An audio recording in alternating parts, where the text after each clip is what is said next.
A paz do Senhor, irmãos. Tudo bem? Aproveitando que estamos em pé, vamos ver dois textos hoje.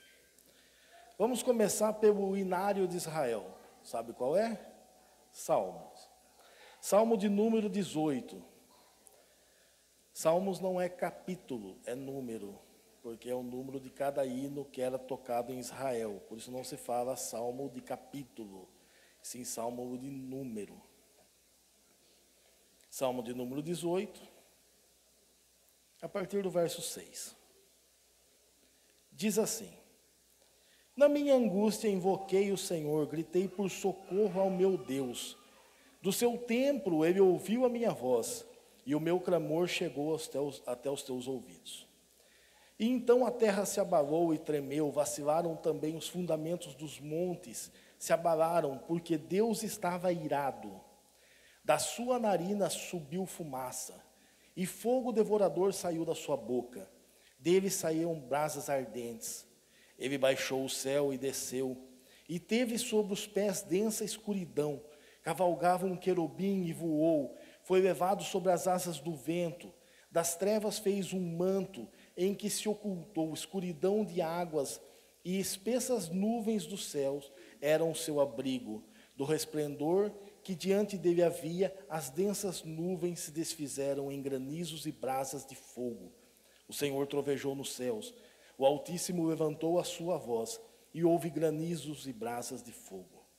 Atirou a sua flecha, e espalhou os meus inimigos, multiplicou os seus raios, e os dispersou. Agora vamos lá. Não estão assustados não, né? Está na Bíblia, irmãos. Assusta não. João capítulo... Evangelho de João capítulo 18.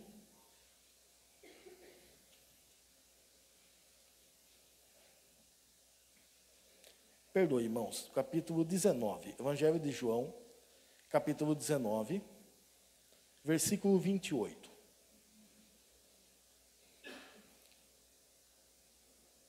Evangelho de João, capítulo 19, versículo 28.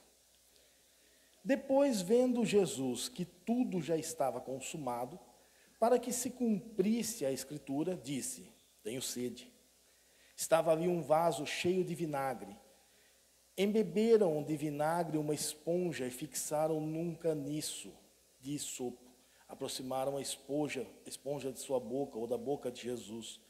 Quando Jesus tomou o vinagre, disse: Está consumado. Inclinando a cabeça, entregou o Espírito. Amém? Pode sentar, irmãos.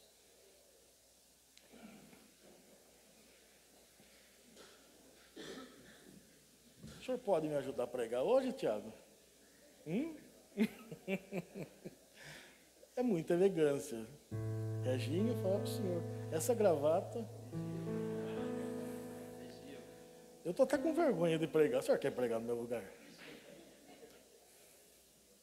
Irmãos, eu confesso para os senhores, eu tenho a fama de pregar um pouco duro. Eu não sei porquê, Jair, mas eu tenho essa fama. Embora eu não ache que eu prego tão duro assim. E eu confesso para os senhores que eu sou um crente que tem um pouco defeito de fabricação. Porque as pessoas falam que quando pega o microfone para pregar, a missionária fala, tem um friozinho na barriga. Eu nunca tive isso aí. Eu acho que tem alguma coisa errada comigo. Eu sou tímido para muita coisa, menos para pregar o Evangelho. Mas essa palavra eu já preguei algumas vezes. E essa é uma das únicas palavras da Bíblia que quando eu prego, eu fico inseguro. Porque eu vou falar hoje sobre a crucificação. Eu já preguei algumas vezes sobre ela. Mas o peso dela é muito doloroso para quem prega, também para quem ouve. Mas é muito necessário para entender o que é o sofrimento de Cristo. Para que entendamos o que é a salvação, o preço que foi pago.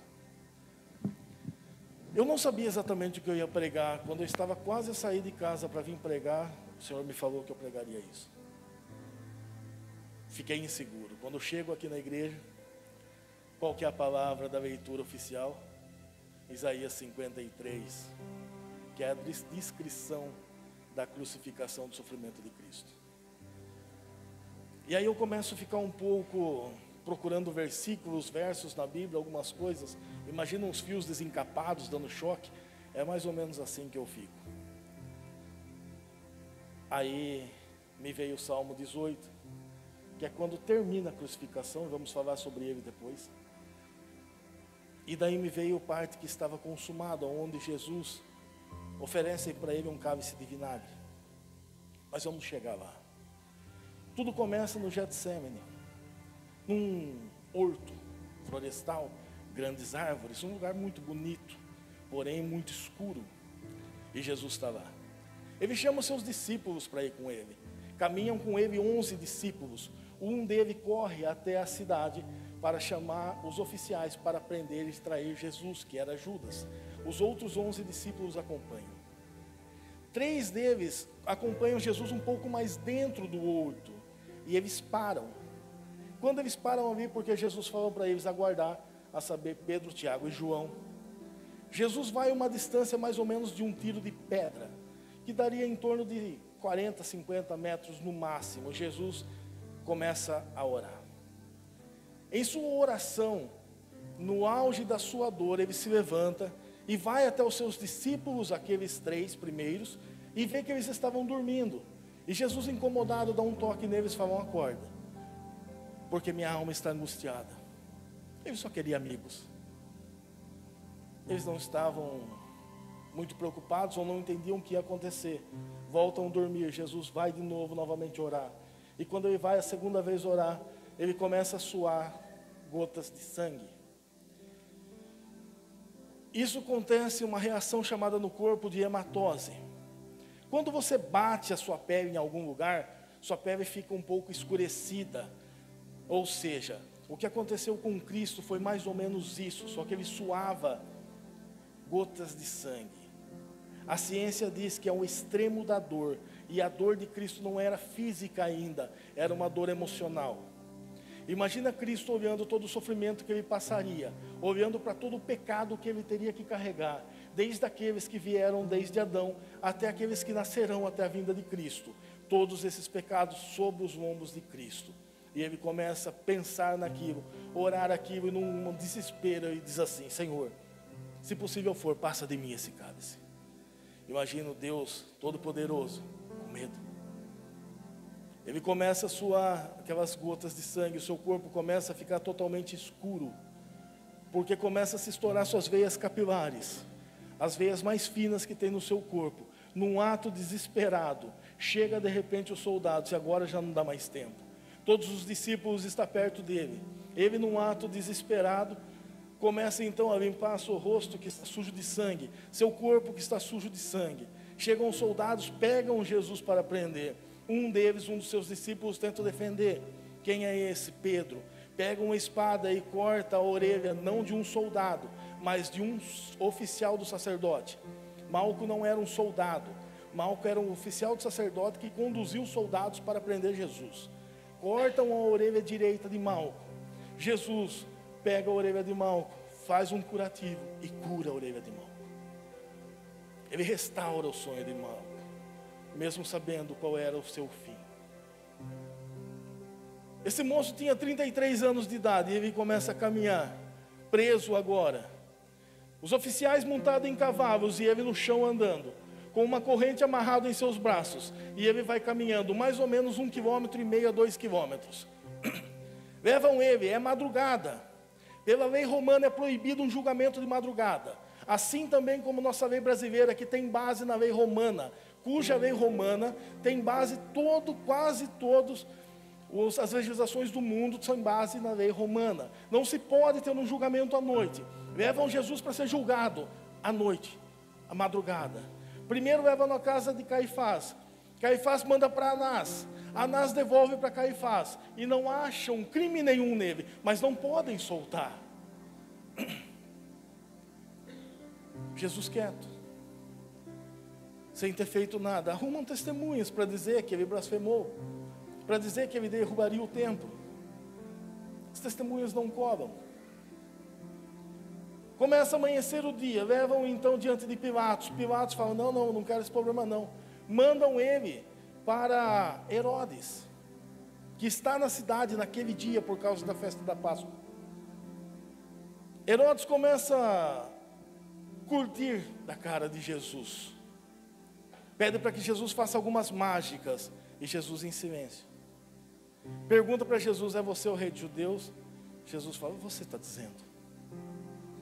Devolvem ele para Pilatos. Pilatos dá um castigo para ele. Açoitem ele e soltam. Não vejo crime de morte nele. Pegam Jesus, amarram em um toco chamado pelourinho, aonde colocam Jesus nesse toco amarrado com suas mãos com correntes, erguidos, pendurados em uma certa altura. Pegam 2 soldados, um de cada altura, alturas diferentes. Um chicoteia o lombo, outro chicoteia a costa. Ele não poderia tomar mais do que 40 açoites, sabe por quê? Porque o número 40 é proibido entre os judeus. Então, a ordem era em torno de 39 chicotadas, pelo menos. Mas esse chicote não é um chicote comum. É um chicote chamado azorrague. Esse chicote é feito com algumas tiras de couro de carneiro e amarrado a alguns ossos da costela do carneiro, para que ficasse pontiaguda, e quando batiam em Cristo, saíam carne de seu corpo. Quando batiam, cortavam o meu Senhor.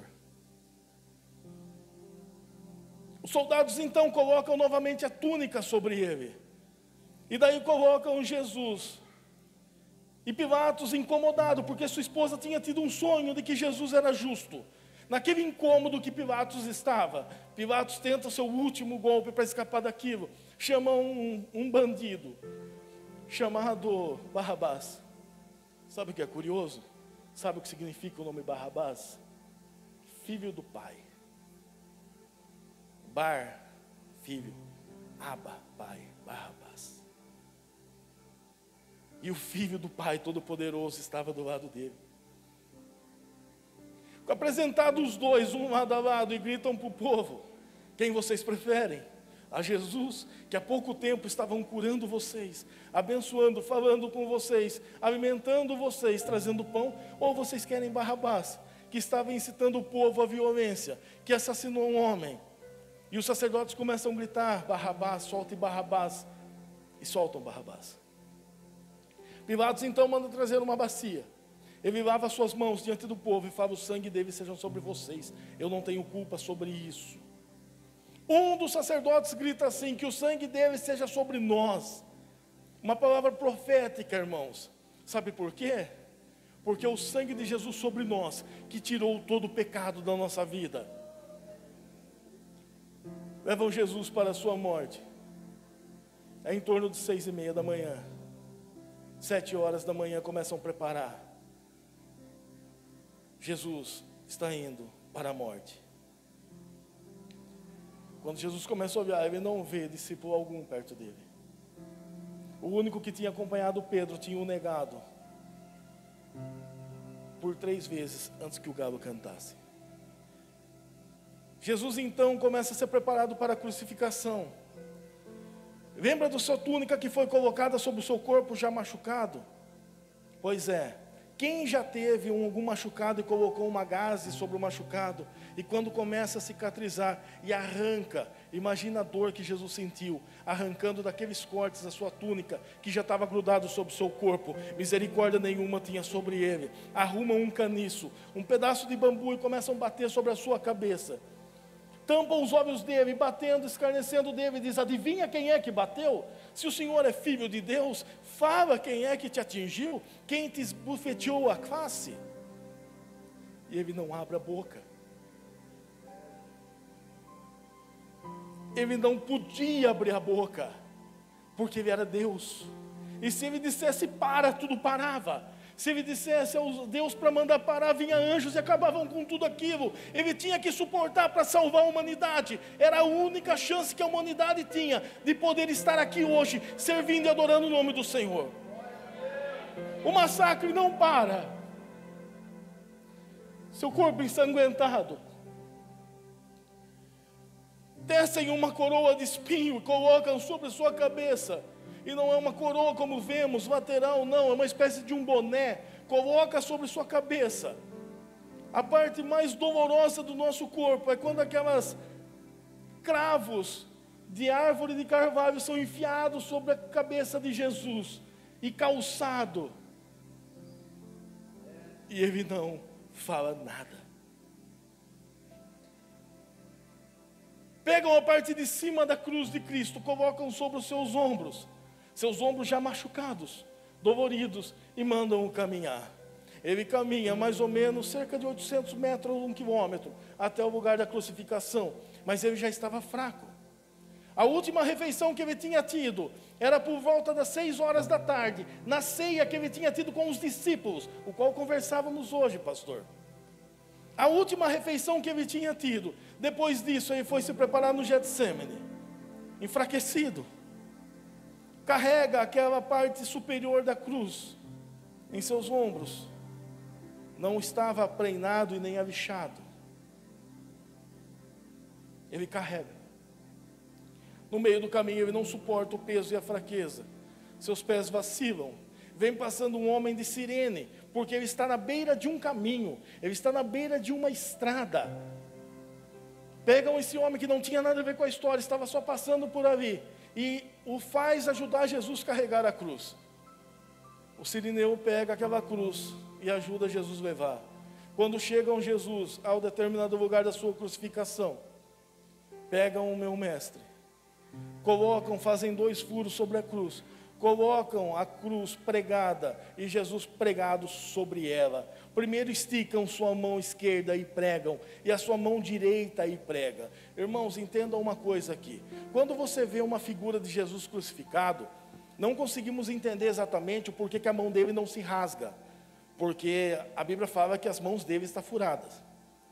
Porém, quando se pregava numa cruz, não se pregava com a madeira atrás da mão, se pregava com a mão atrás da madeira. Por isso que não se rasgava as mãos. As suas mãos passadas por trás da madeira, pregaram suas mãos, aonde a morte de cruz não é uma morte por derramamento de sangue. A morte de cruz é uma morte por asfixia.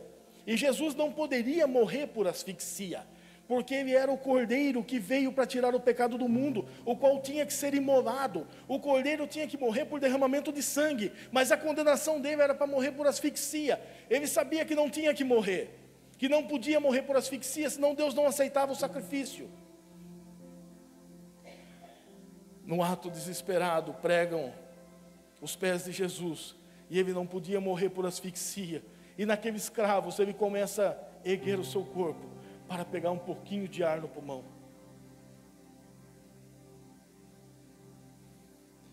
As moscas, os insetos começam a encostar sobre o seu rosto e sobre o seu corpo, que agora está nu, ensanguentado. E ele não podia espantá-las. Ele não podia espantá-las. Jesus força os seus pés sobre cravos pregados sobre ele, para dizer uma palavra: Pai, perdoa, eles não sabem o que fazem. Ele suporta dores terríveis, esticam o seu braço, e quando pregam, pegam em seus nervos, os seus tendões, a dor mais aguda que o corpo pode sentir e absurda que o corpo pode sentir, e tem um prego cravado sobre os tendões das suas mãos, dos seus braços. Isso joga um choque muito grande no cérebro, aonde corre o risco de desmaio, mas ele não podia apagar. E ele, usando todo o recurso que ele tinha para trazer um pouco de ar para o pulmão, porque o sangue dele tinha que ser derramado por completo para salvar a minha vida e a sua vida.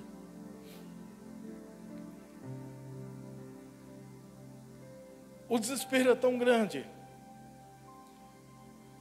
que Jesus, um certo momento, ele fala assim: Elai, Elai, lema sabachthani, que quer dizer: Deus meu, por que me desamparastes? As pessoas não conseguem entender o que ele quer dizer com isso. Eu vou explicar para vocês.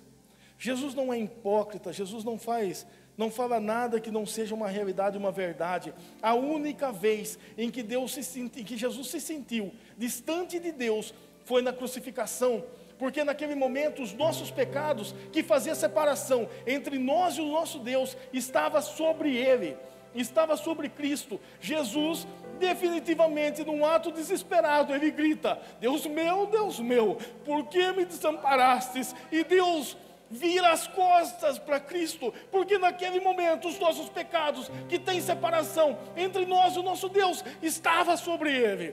Por isso o desespero dele. Esse é o desespero.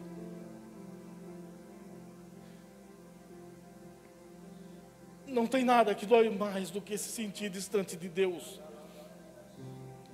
Nada dói mais do que se sentir longe do Pai. Imagine para Cristo. Imagina para Ele. Seu sangue começa a cair e verter. E o sacrifício, quando o sacerdote entrava no Santíssimo Lugar, tinha a mesa do propiciatório, que era a tampa da Arca da Aliança. Na mesa do propiciatório tinha 2 querubins, um encostava a asa com o outro, e em cada ponta tinha chifres de ouro, nas 4 pontas. Jesus não poderia morrer de outra forma. Ele teria que morrer no madeiro, porém, não poderia ser numa estaca, como dizem, por exemplo, os testemunhos de Jeová, que Jesus foi crucificado com seus pés juntos e com suas mãos juntas. Ele não poderia ser crucificado assim. A morte de forca também é uma morte de madeiro. Ele não poderia ser enforcado. Tinha que ser numa cruz, no ângulo em que conhecemos. Por quê? Porque o sacerdote, quando imolava o cordeiro, no dia 14 de abril, ele tinha que imolar o cordeiro, pegar do seu sangue e molhar os 4 chifres da mesa do propiciatório, para que fosse aceito o sacrifício. Qual que é o formato da cruz? Primeiro pregam-se a mão esquerda de Cristo, molha uma ponta, a mão direita molha a outra ponta, coloca uma coroa de espinhos sobre Cristo e molha a outra ponta da cruz. Falta só uma, mas os pés dele estão pregados no meio da cruz. Vem então um algoz, fura a lateral de Jesus e começa a escorrer sangue com água até o pé da cruz. E nesse momento, Jesus olha e fala: tudo está consumado. A última vergonha que ele passa foi o texto que lemos de João. Jesus sentiu sede. Ele está num ambiente público, um ambiente onde era um festival, uma carnificina, mas as pessoas iam para assistir. Ambientes públicos em Roma ou qualquer outra cidade grega, se tinha o tal dos banheiros públicos. Já viram um?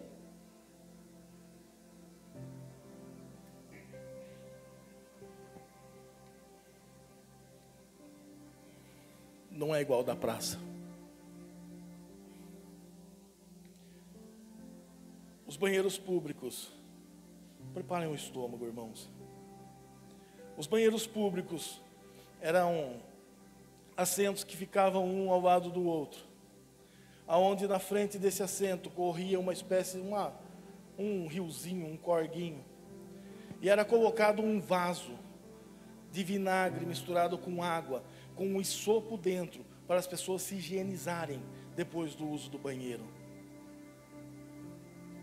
Por isso que João fala, estava ali um vaso de vinagre. O que foi oferecido para Cristo foi um isopo sujo com vinagre. Isso para humilhar a Cristo. Todo o castigo que ele passou, toda a vergonha que ele passou, eu merecia passar. Mas ele sabe que eu não suportaria. Meu Senhor, quando entrega o seu Espírito a Deus, acontece o que lemos no Salmo 18. Até então, irmãos, não consegue se ver Deus deixando o seu trono, porque Ele é o Todo-Poderoso.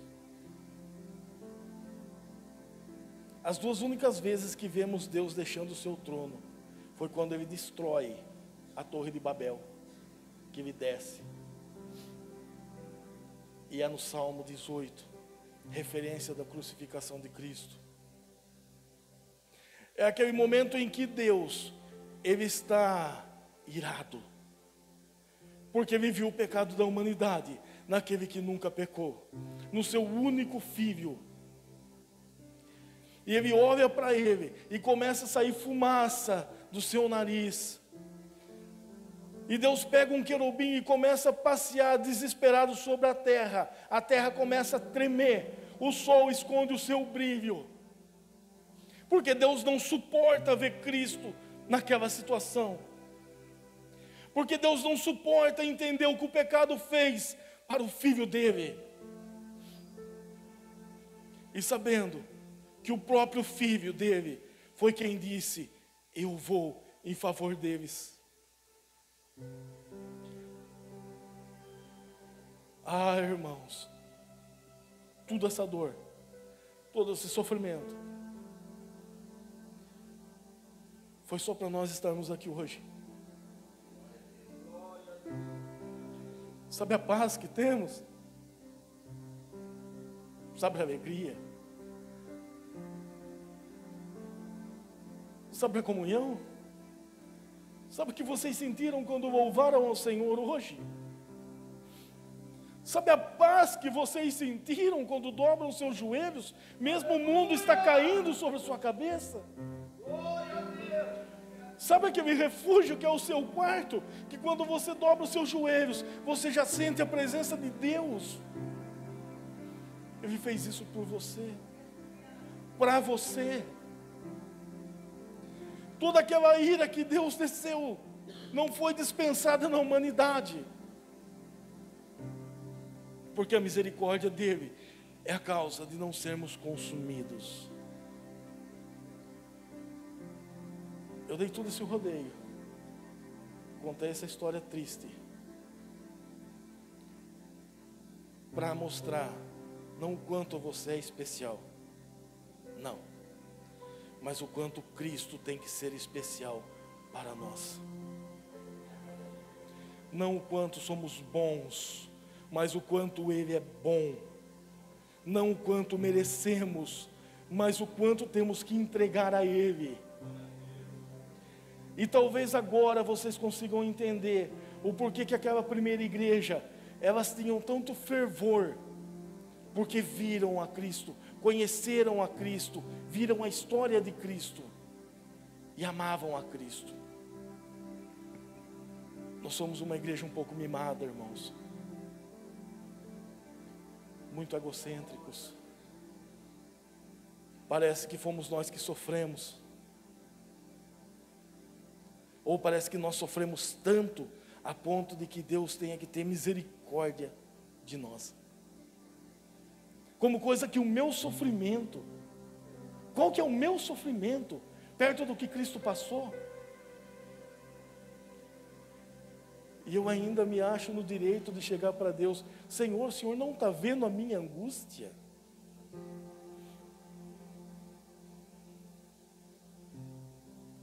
Olha tudo que Ele fez, olha cada segundo que Ele passou pensando na igreja dele. E se Ele via a cruz, Ele conseguia ver além da cruz, e Ele via esse dia, e Ele falava: eu ia por aquele dia, eu vou por eles, vou para eles. Mas nós, na nossa egocentrismo, achamos que porque Deus é todo poderoso, Ele não sentiu dor na cruz, eu sinto dor. Na nossa pequenez, Ele sofreu aquilo lá porque Ele quis, Ele era Deus, mas eu não tenho culpa de estar passando o que eu estou passando. Eu adoro esse silêncio. Sabe qual que é? Consciência. Esse silêncio é o que a igreja precisa ter por algumas vezes. Entender, não somos tão bons assim, mas mesmo assim Ele nos amou, nos deu graça, nos deu perdão, sofreu, pagou o preço que eu nunca conseguiria pagar. Nunca pagaria. Não teria condição de pagar. Eu estava condenado. Eu não me tornei condenado. Se eu pecar agora, eu vou para o inferno. E se Cristo não tivesse vindo, eu também iria para o inferno. Ele veio para me dar uma solução. E eu, irmãos, eu digo por mim, porque afinal de contas eu posso ensinar, posso pregar, mas eu não posso levar ninguém ao céu. Se tem uma coisa que eu não posso fazer, é pegar na mão de alguém e levar para o céu. Eu posso pegar na mão de alguém e levar até Cristo, e depois é Ele que caminha em direção a Deus. Essa é uma realidade. Talvez não estamos acostumados com isso, mas essa é uma verdade. Cada um prestará conta de si mesmo. Então que hoje seja um culto de reflexão. Cheguem em casa, entendam o que Cristo fez por nós. Abra os celulares e comecem a excluir aquilo que tem que ser excluído. Comece a apagar aquilo que tem que ser apagado. Comece a deletar o que tem que ser deletado. Aquilo que você fazia, não faça mais. Não temos o direito de mexer na santidade de Deus. Não temos o direito de crucificar Cristo novamente com os nossos pecados, com os nossos erros.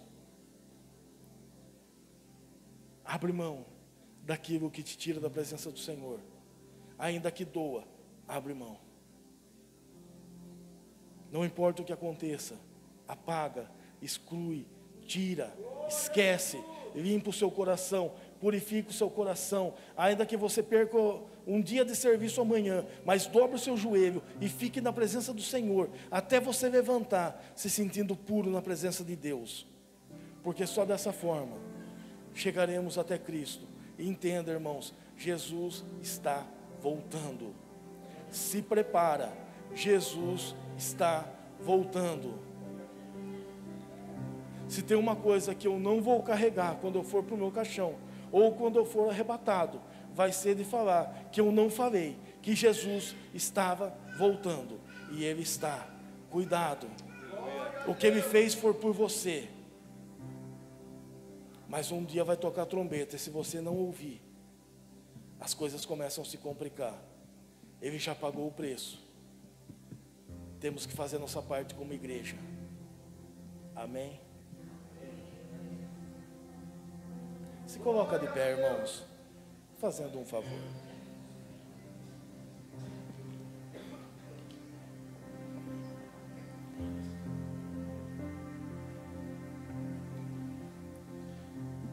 Eu vou fazer uma oração.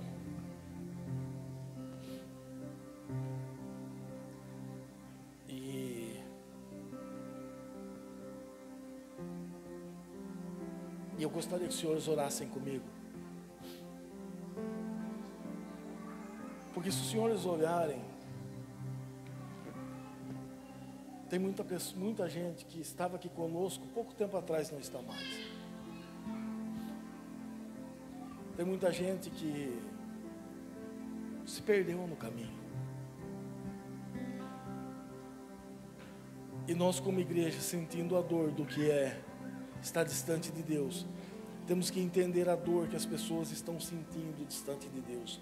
Não cabe a nós julgamento. Não cabe a nós olharmos para a pessoa que de repente ela está numa situação difícil, está longe do Senhor, e dizer: olha, o pecado dele. Não cabe a nós, irmãos. A nós nos cabe aceitar o perdão que Deus nos deu e pedir misericórdia a Deus, para que Deus tenha misericórdia daquele também que está caído. Porque essa é a função da igreja, mais nada. A minha função é pegar na mão de alguém, trazer até Cristo, e é a sua função também. Se você lembrar de alguém que você viu no Facebook, fazendo coisas que não deviam, que desagradam a Deus, ou que você lembra de algum parente ou de alguém, ore agora para que Deus, da mesma misericórdia que teve pela nossa vida, tenha pela vida deles. E E não se esqueça, irmãos, nós não somos melhores do que quem estava fora. Não somos melhores. Não somos super crentes nem super homens. É a misericórdia de Deus que nos põe de pé. Aproveita para pedir perdão daquilo que você talvez tenha feito. Isso não é acusação, irmãos. Eu não vou chamar ninguém aqui na frente. Isso é reflexão. Olhe para dentro de vocês. Eu olho para dentro de mim. E não é sempre que eu olho para dentro de mim e acho bonito o que eu vejo lá dentro. Olhe para dentro de si mesmo e veja se é bonito, se é agradável o que está dentro de você. Se não for, o Espírito Santo está aqui do seu lado, está em você, para tirar todo o mal dentro do seu coração hoje. Senhor Deus, Pai eterno, soberano, maravilhoso, Senhor Deus, se há verdade naquilo em que eu preguei nesta noite, Pai, eu peço, Senhor, que o Teu Espírito Santo comece a visitar os meus irmãos que não estão mais aqui, Senhor.